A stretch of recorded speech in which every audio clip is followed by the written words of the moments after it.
Please comment and subscribe.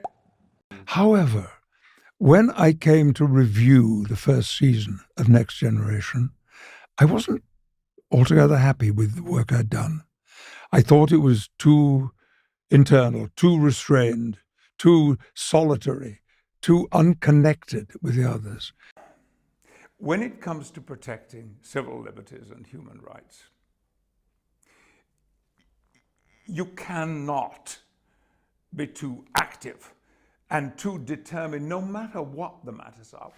Next it will be you can't read a newspaper or a book or have writing materials, anything like that, and you know where that will end. The referendum, the people decided that we should leave the European Union.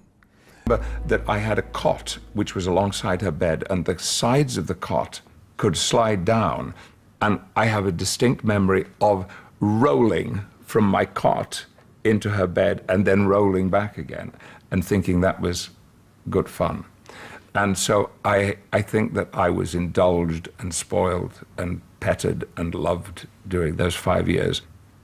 All of that changed dramatically when this man appeared in the house. It did, but it also made me comfortable because I was familiar with that. We are not opposing or calling for a second referendum. Of course, prisoners should have a right to vote. And here he is again in what would have been his Second World War uniform. It's absurd that they should be denied that. Absolutely, I believed in that. They are taking their punishment.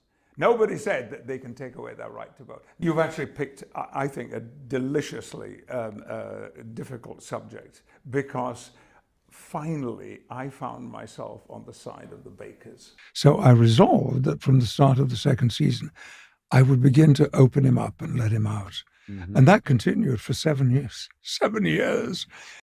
Well, initially, it wasn't so much the story as it was the people who were writing it. When I was invited to a meeting to talk about a new series with Jean-Luc. Time's gone by, as you well know.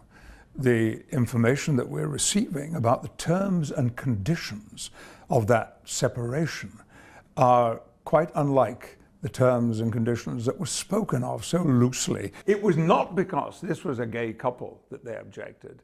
It was not because that they were going to be celebrating some kind of marriage or agreement between them. It was the actual words on the cake that they objected to, and because they found them offensive.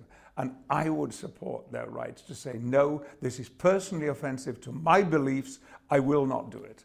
But I feel bad for them that it cost them 600 quid or whatever.